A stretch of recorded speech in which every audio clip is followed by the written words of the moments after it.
Toño, voy contigo, porque hay mucho, digo, para la gente que nos está viendo, mucho que ocurre tras bambalinas, tomando llamadas, las reacciones ante estos temas que son delicados, escabrosos, pero también veo que siguen llegando los maestros al sistema, querido Toño.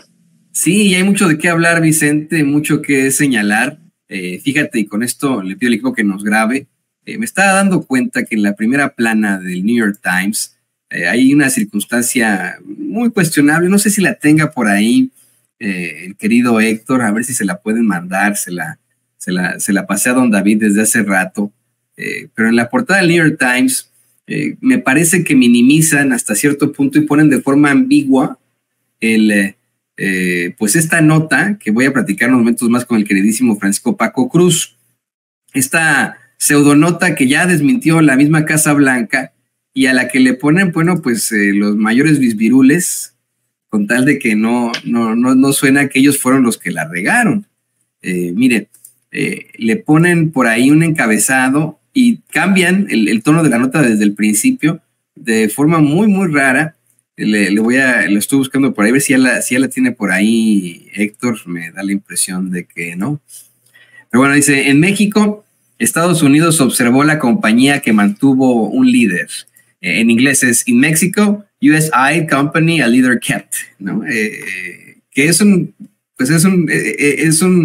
encabezado muy ambiguo, a diferencia de esto que ya se planteaba desde antes y que llevan en sus versiones digitales, de que supuestamente el gobierno de los Estados Unidos habría de alguna otra forma investigado al presidente López Obrador. Insisto, esto ya se desmintió por la misma Casa Blanca, ya se desmintió, así que con esto quiero saludar con muchísimo gusto a mi compañero y amigo Francisco Paco Cruz, el gran periodista y escritor, investigador aquí en Sin Censura. Paco, feliz viernes, ¿cómo estás? Bienvenido aquí a Sin Censura. Toño, ¿cómo estás? Bien, muchas gracias. Viernes, tú tienes razón. Como viernes de parranda, dicen en mi casa, pero no, Toño, muy bien, muchas gracias. Y mira, si estás hablando de este texto, mira, yo no digo que es ambiguo, es un galimatías, es un galimatías, es que no sé si decir es un reportaje, es una noticia de opinión, es un artículo de opinión, es una editorial, nada, es un galimatías que es parte de una campaña golpista. Sí, yo lo llamo el golpismo gota a gota, y a eso le entraron los reporteros los periodistas de The New York Times. Mira, ciertamente pudo haberse cometido un error en Palacio Nacional no ocultando el teléfono, pero ese error no oculta las mentiras, ni las calumnias, ni los inventos que hacen. Sí, es decir, yo le decía ayer a Vicente, es un texto peor que los que hace Loret de Mola, lo habría hecho mucho mejor. Es un texto mentiroso, tramposo, pero sobre todo es un texto que se inserta en una campaña golpista para tratar de doblegar al presidente Andrés Manuel López Obrador y claramente para favorecer a Xochitl Gálvez Ruiz. No hay en política ninguna casualidad, no lo digo yo. No hay coincidencias, es una campaña que empieza con aquella visita que hizo a Palacio Nacional Jorge Ramos, y a partir de ahí ese es el detonante, fue el aviso para todos los demás, los mamotretos, digo yo, de Tim Golden, de Anabel Hernández, de Inside Crime, y ahora de New York Times, que no tiene, mira, yo les decía ayer, es la carta, que le envían con las preguntas, el cuestionario con las preguntas es mucho más duro, pero es un cuestionario tramposo.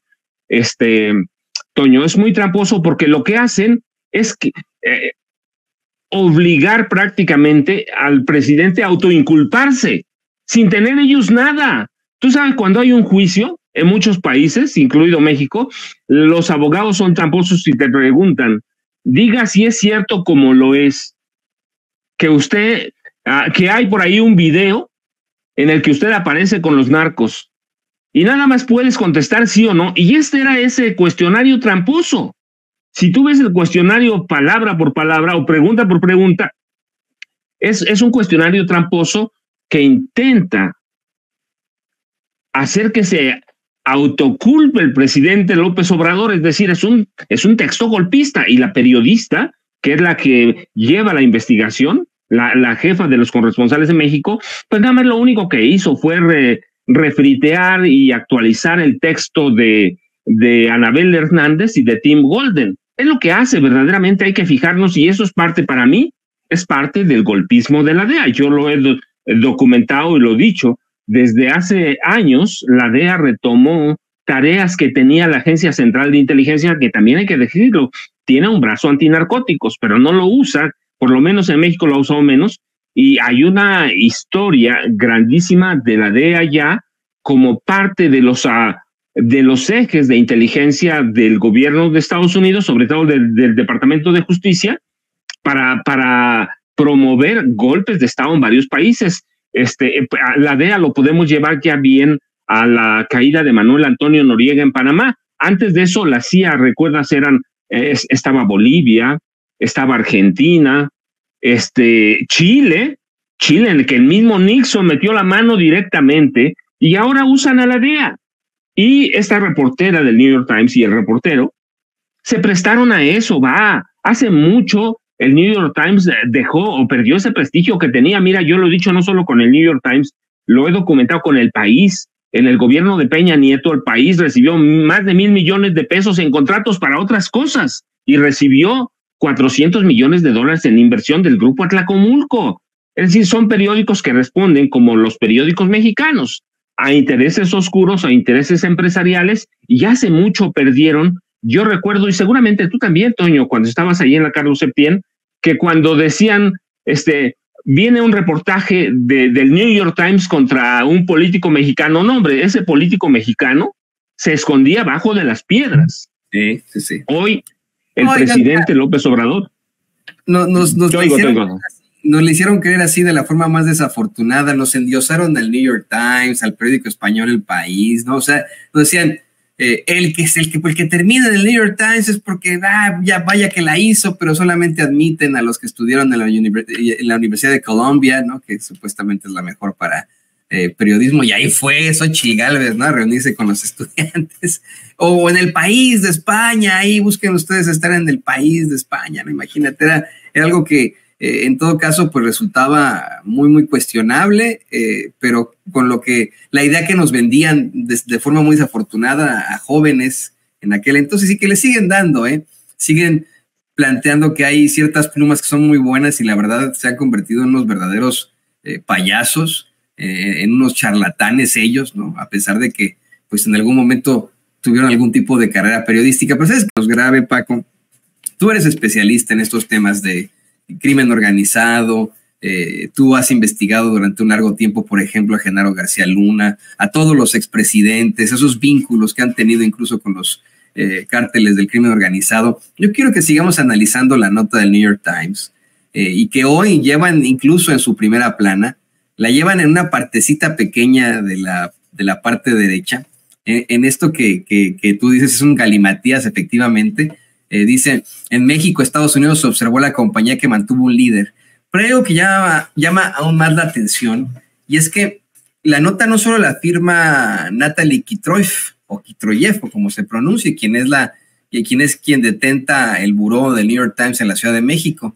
También la firma alguien que tú conoces, Alan Feuer, que es pues el periodista más veterano de ahí del New York Times, que tienen en cuanto a temas del crimen organizado. Uno que ha estado efectivamente reportando, y no sé si le puede hacer, Héctor, un acercamiento a la nota para que usted vea que desde ayer la nota la firman los dos. Se la han atribuido solamente a Kitroyev, y se ha olvidado que efectivamente tiraron allá al ruedo a alguien como Alan Feuer, ¿no? Que, insisto, es uno de los periodistas más veteranos que tiene el New York Times en cuanto a temas de crimen organizado. Bueno, ¿no? Hablando de ese New York Times tan desprestigiado que hemos exhibido una y otra vez aquí en Sin Censura, ¿por qué? Me gustaría que pudiéramos platicar sobre esto, sobre lo interesante y cuestionable que suena que ante la falta de credibilidad que ya tiene Natalie Kitroyev, debido a que sus artículos suelen no presentar rigor periodístico, suelen no presentar fuentes, suelen no presentar pruebas y etcétera, pues tuvieron que meter ahí a la fuerza a un Alan Feuer para tratar de establecer algún tipo de credibilidad. De todas formas, si tú lees estos primeros 3 párrafos que aparecen en la primera plana, ya es suficiente como para confundir. Son 4 párrafos, son suficientes como para confundir al público estadounidense. Se habla de cómo es que supuestamente hubo una especie de investigación al presidente López Obrador por parte de las autoridades. No se llega al párrafo en el que, en la primera plana tiene uno que pasar, ahí dice a la página 9, no se llega al párrafo en el que aclaran que las fuentes que tiene Natalie Kitroeff y Alan Feuer son fuentes que no son confiables, que no pudieron comprobar y que ellos mismos dicen suelen estar incorrectas, ¿no? No llegan a la parte en la que dicen que el gobierno de Estados Unidos simple y sencillamente no encontró un vínculo directo entre el presidente López Obrador y el crimen organizado. Todo lo contrario. La aclaración que hay aquí en la primera plana es que pues ya como que no se les antojó seguir con la investigación, ¿no? Dice, they conclude that the U.S. government had little appetite to pursue allegations against the leader of one of the of America's top allies, ¿no? Dice, concluyen que el gobierno de Estados Unidos tuvo poco apetito de buscar alegatos o acusaciones en contra del líder de uno de los principales aliados de los Estados Unidos. O sea, esto es sesgado, sigue siendo sesgado y sigue siendo mentiroso, porque la Casa Blanca ayer lo dio a conocer, nunca existió tal investigación. O sea, esto es terrible. Esto que plantea el New York Times en su primera plana es una mentira, así, mentira en despoblado, tratando de justificar la nota con un veterano del periodismo acá en Estados Unidos, y dando puras, perdón que lo diga así, Paco, tú eres muy correcto, puras pinches mentiras, ¿no? Mira, Toño, es bien interesante porque este encabezado es muy similar al de Tim Golden en ProPublica, ¿sí? Aquel era una pregunta, hubo dinero del narcotráfico en la campaña de López Obrador, que no te dice nada, y te dice, Estados Unidos puso un ojo en compañías de México, sí, pero mantuvo el ojo en México, sí, pero no te dice nada. ¿Qué te dice ese encabezado, Toño? En Estados Unidos son muy ingeniosos porque el idioma se presta para hacer encabezados bien precisos con 3 palabras. Sí, con 3 palabras. Aquí tienes un encabezado que no te dice nada, como el de Tim Golden. ¿Qué te dice? Nada. ¿Qué es? Mira, sacaron esta nota ya de puro compromiso porque están enojados con López Obrador. Esa es la realidad. Esta nota es como cuando decíamos en la escuela, me las está metiendo con calzador. Sí, Natalie Kitroeff voló como en un aeropuerto, pero más grande que los de Nueva York. La verdad es que es una volada y dice nuevas informaciones que no se habían conocido nunca. Pues si no dice nada. Entonces, ¿qué es? Es parte, mira, para mí esta nota, como la de Anabel, la de Tim Golden, la de Inside Crime, o las declaraciones de senadores de Estados Unidos en 2021 que involucraban al presidente López Obrador, y que de ahí viene esa campaña en 2021, En 2021 venía esa campaña que retomaron Francisco Labastida Ochoa, fíjate nada más quién, la retomó Muñoz Ledo. Yo recuerdo que incluso Muñoz Ledo proponía que se abriera una comisión de la verdad para saber si el presidente estaba involucrado en narcotráfico. Yo digo, pues no son ellos como tú y yo, ellos son hombres de poder que tienen conexiones, que tienen acceso a informes privilegiados, y presentar los documentos, aquí está. Y lo que hacen, yo digo en este caso, Alan Feuer y Natalie Kitroeff, como Anabel Hernández, como a Tim Golden, lo que hace es recurrir al chantaje, a la extorsión. Y mira, no hay nada peor que un reportero recurra a la extorsión o al chantaje, ¿sí? Esto es así, o me das esto o lo voy a publicar. Y eso están haciendo. ¿Qué hizo Anabel Hernández? ¿Qué hizo Anabel Hernández? No, yo tengo, pero algún día lo voy a demostrar. Y yo estaba escuchando ayer la defensa que hace del reportaje de de New York Times, bueno, de este texto, mira, es un texto, un galimatías, es un texto, ¿qué hace?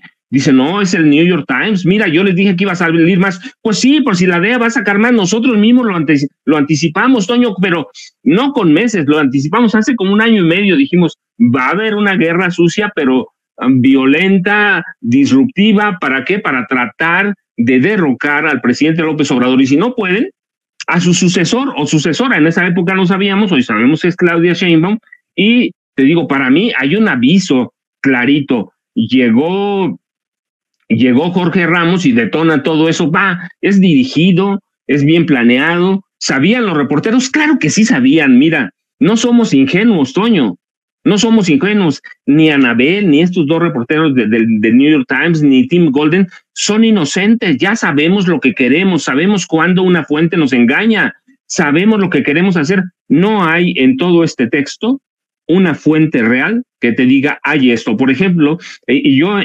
entiendo ahí el enojo del presidente López Obrador.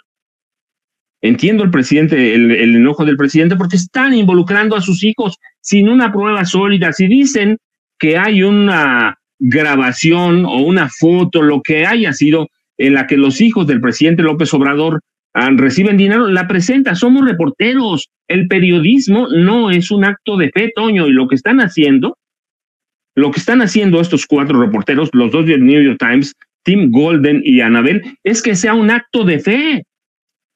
El New York Times, y tiene razón el presidente cuando dice un pasquín, con esta nota es como un pasquín cualquiera, esa nota la hace cualquier periodista de derecha en México, cualquiera, López Dóriga, Sarmiento, ¿recuerdas Sarmiento qué decía hace un par de meses? Se vale mentir cuando no tienes información. Aquí no tienes, esta es un refrito de la nota, por eso te decías, esto es un refrito de la nota de Anabel y de Tim Golden, ¿sí? Y cuando el presidente te pesca con las manos en la mesa, lo guardas y mejor busca las pruebas. Pero están enojados, están actuando con el hígado, y es de la DEA. ¿Por qué? Porque el presidente le marcó un alto a todas las agencias de Estados Unidos. ¿No hay agentes de la DEA en México? Sí hay, Tony. Pero esos los trae la embajada con trampas, tú sabes, lo pueden hacer, o pueden entrar por la frontera. Tenemos casi 3,200 kilómetros, casi 3,200, son 3,180 y tantos kilómetros de frontera. Por ahí pueden entrar sin pedir permiso, no necesitan visa, no necesitan nada. Pero este texto que aparece en primera plana está forzado, entra con calzador, no se sostiene, Toño. No se sostiene, pero lo que querían, para mí lo real de este texto es el cuestionario que le envían al presidente Andrés Manuel López Obrador, que es un cuestionario, te digo, tramposo, como son los abogados. Yo estuve en algún momento en un juicio, yo recuerdo que el abogado, los que me demandaron, cuando llegamos a los contrainterrogatorios, decía, diga si es cierto como lo es, y yo decía, y no puedes decir, alguna explicación, tienes que decir sí o no y luego ya amplías, pero es tramposo. Y este cuestionario para mí era muy duro, pero buscaba que el presidente López Obrador se autoincriminara, y entonces por ese error de poner el teléfono, que es un error, es un error, pero eso no mata que es un texto golpista, que el New York Times se quita la máscara. Se quitó la máscara. ¿Por qué? Porque es un periódico que va a respaldar a Xochitl Gálvez Ruiz. No es un periódico que sea neutral, es un periódico que está entrando a la arena política de este país, y Alan Feuer y Natalie Kitroff entraron a la arena política de este país. No es casualidad el momento que apareció, no es casualidad que estamos a una semana justamente, Toño, de que empiecen las campañas electorales. Le están diciendo a toda la derecha mexicana, estamos atrás de ustedes y nos vamos a joder a López Obrador y a Claudia Sheinbaum. Es esto, este es el mensaje del New York Times, por eso lo llevan en primera plana. Así que puede haber muchas polémicas, puede haber muchas cosas, Toño, pero un error no puede ocultar, y ningún periodista de los que fue a la mañanera y que ahora defienden, o de los que estuvieron viendo la mañanera y ahora están defendiendo, ay, ¿por qué publicó? ¿Por qué esa respuesta del presidente López Obrador? Ninguno está analizando el texto, y unos poquitos que lo analizaron con el acto de fe. Yo, por ejemplo, vi a Carmen Aristegui, pues, lo defiende a capa y espada cuando es un texto que no dice nada, que no informa, que no es concluyente en nada y que es un texto golpista. Pero, Toño, debemos acostumbrarnos. Esto nosotros lo anticipamos a fines de 2022, lo dijimos en 2023, lo dijimos cuando empezaron las precampañas, y ahora yo lo que digo es, mira, a partir del próximo del primer minuto 1 de marzo, vamos a ver unas campañas sucias verdaderamente horrendas contra López Obrador, es decir, la oposición encabezada por nombre, por lo menos por Xóchitl Gálvez, y ya sabemos quién está atrás de ella, Claudio X, Alito Moreno y Marco Cortés, va a recurrir a cosas más sucias. Las campañas en redes sociales son virulentas. La derecha es violenta, y esto que están haciendo en el New York Times, yo digo, mira, Toño, debemos acostumbrarnos, debemos estar preparados para eso, porque vamos a ver algo que no se ha visto. La derecha, no solo estoy hablando de Xóchitl, la derecha mexicana está desesperadísima, porque nada le ha pegado, en nada. Va a decir, tuvieron más de 5 años para armar un buen proyecto de gobierno, no lo tienen. Entonces, ¿qué van a hacer? A recurrir a la guerra sucia, y van a recurrir, ¿quién tiene buenas ligas con el New York Times? Claudio X González. Y tiene un grupo de periodistas de aquí en México también, Claudio X González. Hay que verlos, ahí están, trabajan para él, están desesperados, no saben qué hacer, no le pegan en las encuestas. Ahora yo, mira, digo, Toño, hay que tener cuidado. Las encuestas no votan, van a empezar de cero a partir del día 1, pero hay que machacarle. Claudia necesita, ayer lo platicaba con Kurt, decíamos, mira, sí, necesita Claudia una buena estrategia, ya tienen detectadas cómo vienen las campañas de fuera a través de internet, ¿sí? Los hashtags ya los tienen identificados, pues ahora tienen que redoblar esfuerzos, porque no va a ser una campaña para ir a comer nieve de limón a la Alameda o a Times Square o a donde quieran. Va a ser una campaña sucia, violenta, fuerte. ¿Por qué? Porque están peleando la presidencia de la República. Y eso lo debemos entender. Sí, debemos entender que la desesperación, mira, tú recuerdas en las peleas de box, Toño, cuando un peleador, un combatiente ya está desesperado, está perdiendo, y ya están los últimos 2 rounds, ¿qué hace? Saca todo, golpes prohibidos, lo que sea. Pues así está la oposición ahorita, está tratando de sacar agua de donde sea, lanzando los golpes de donde sea, y el narco es lo más socorrido. Pero a todos esos periodistas se les olvida que Loret, por ejemplo, era socio de Genaro García Luna, lo mismo que algunos otros, sí, que eran socios de García Luna, atendían a las órdenes de García Luna. El montaje no es de gratis. Estos 700 medios que vimos que lo sentó Max Cortázar para García Luna, para Felipe Calderón, cambiando o tratando de cambiar la narrativa. Esos van a atender a la solicitud y se van a poner a las órdenes de quién, de Xóchitl Gálvez. Mira, tienen mucho dinero. Los Servitje van a estar metidos ahí, los Garza Lagüera de Coca-Cola van a estar metidos ahí, y son dueños del dinero, del dinero de este país, Toño. Entonces tenemos que acostumbrarnos. Lo que tenemos que hacer es estar pendiente, estar cuidado, y ver que estos ataques van a ser más virulentos cada día, y están preparando también la narrativa del fraude. Así que mira, ¿qué puedes decir de Raimundo Riva Palacio, que también era considerado el jefe de prensa no formal de García Luna? De todos estos tipos, que muchos salieron de Gobernación, otros son son comunicadores viejos. Entonces tenemos que estar preparados y acostumbrarnos a que esto es una prueba, Toño. Los reportajes para involucrar a López Obrador o vincularlo con el narcotráfico, no, hombre, esto es poquito, todo. No sé qué van a hacer, pero tienen, sí, y ellos conocen a personajes arriba de Alarraqui que son propagandistas y saben armar campañas sucias. Conocen a empresarios que arman y que pagan campañas sucias. ¿Con qué la están pagando ahora todas estas que tienen en varios países?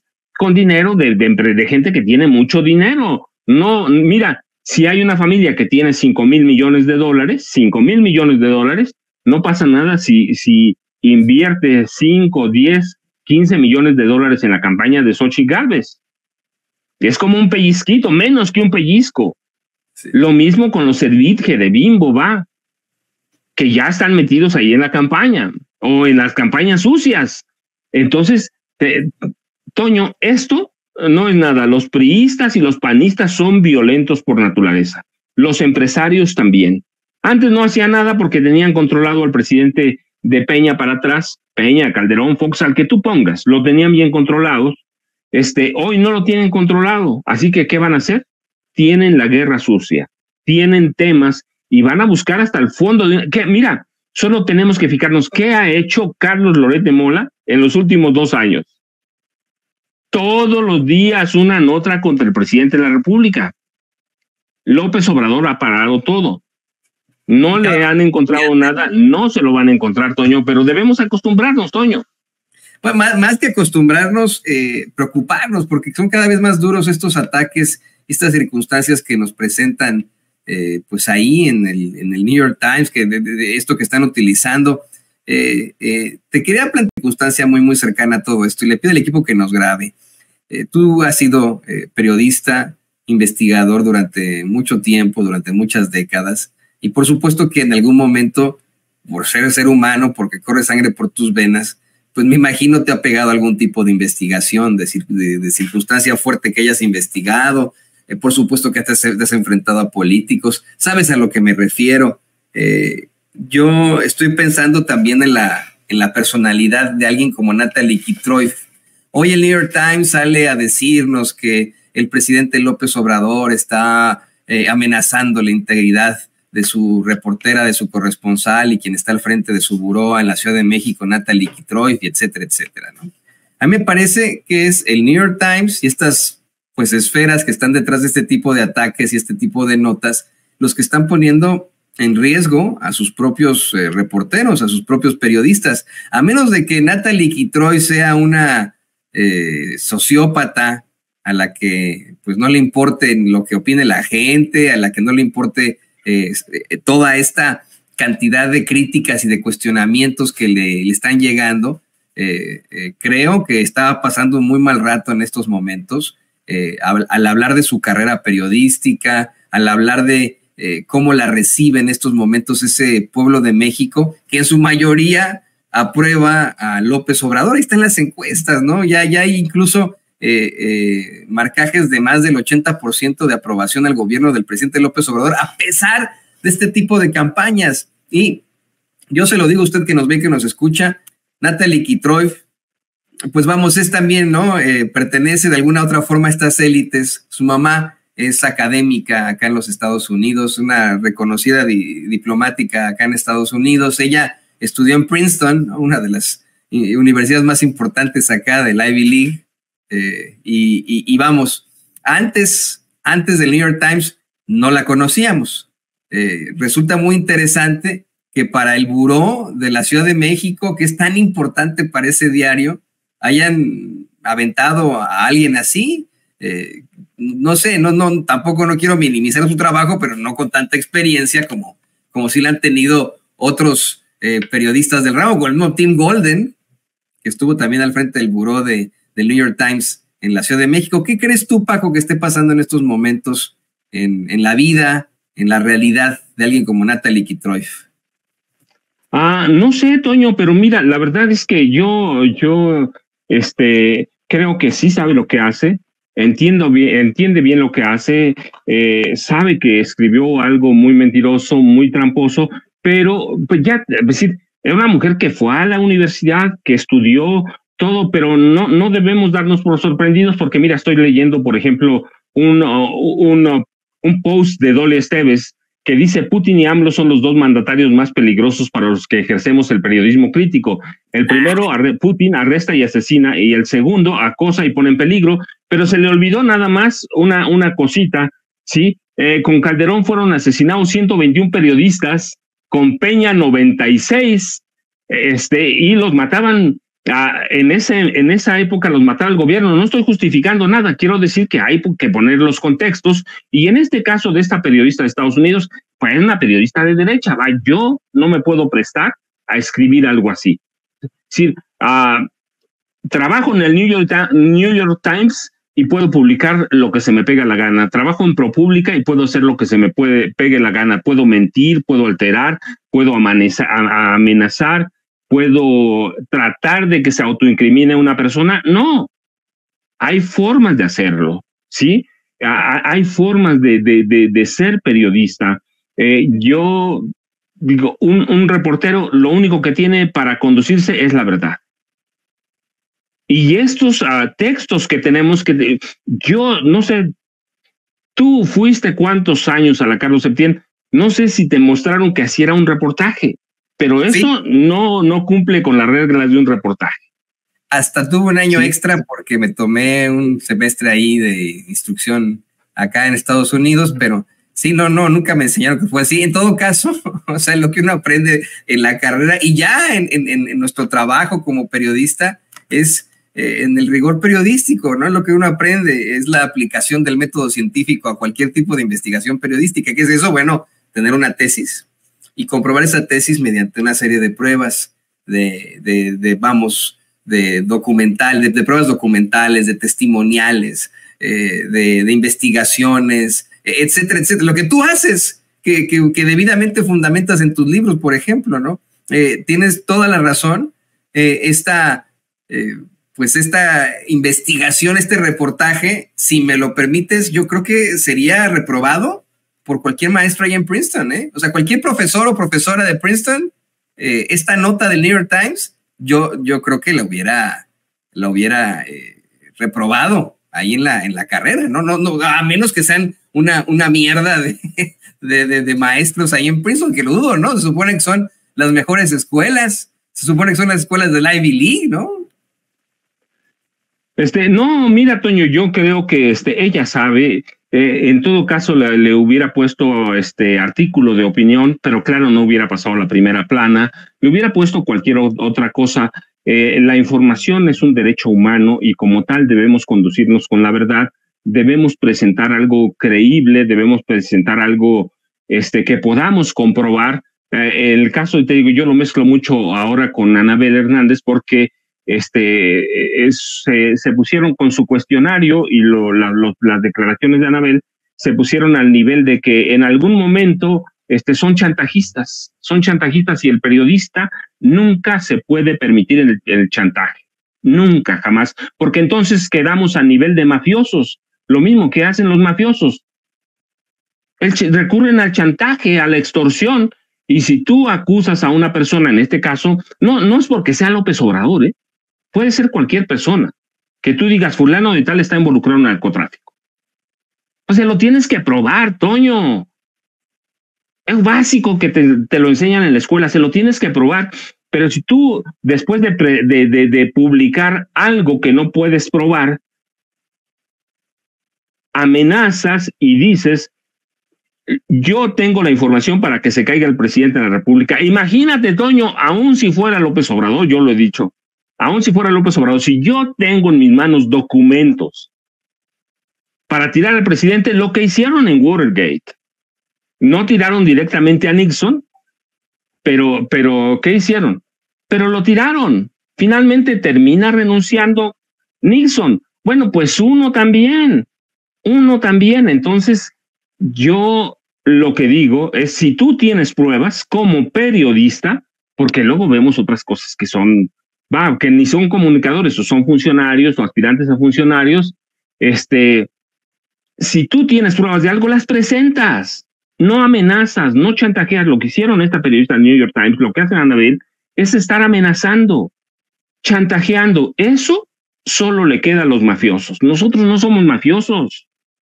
Debemos entender que la información es un derecho humano y que ese derecho se cumple ¿con qué? Con pruebas.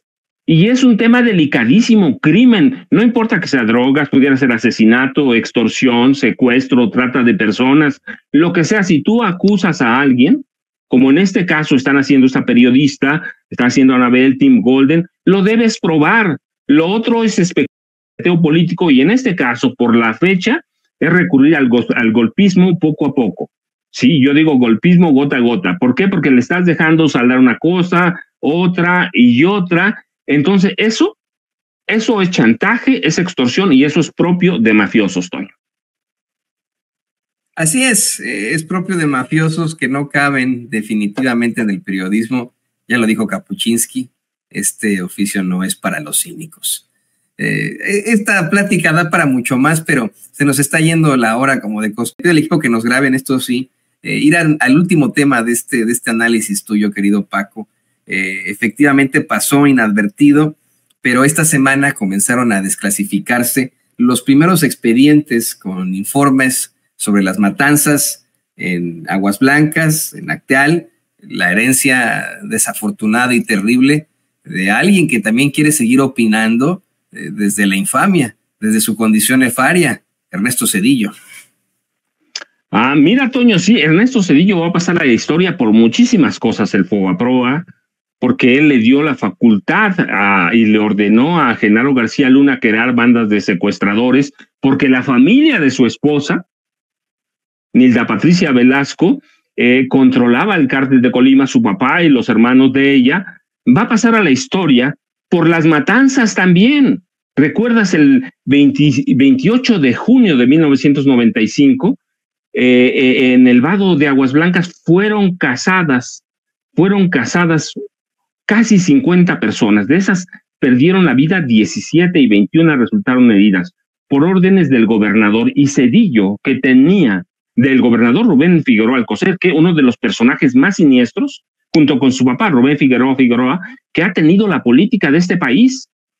Por órdenes de Figueroa emboscaron y dispararon contra un grupo de campesinos. Obligaron a renunciar a Figueroa, pero nunca era amigo de Zedillo, de Salinas. Lo perdonaron. Así que ese Zedillo que ahora viene a darnos clases de economía cuando dejó al país en quiebra y nos endilgó el Fobaproa además, empeñó el petróleo directamente a Bill Clinton, este hombre fue artífice de la matanza de Aguas Blancas. Lo pudo haber castigado, no lo quiso castigar por cuestiones políticas, pero también es artífice de la matanza en el campamento Las Abejas en Acteal, en Chiapas, en 1997. 45 personas murieron. 45. Sí, 45, pero además, mira, todas a esas personas indígenas que este hombre sabía con su secretario de Gobernación. Nada me lo platica porque tengo todo sobre eso, lo publiqué en un par de libros por lo menos, ¿sí?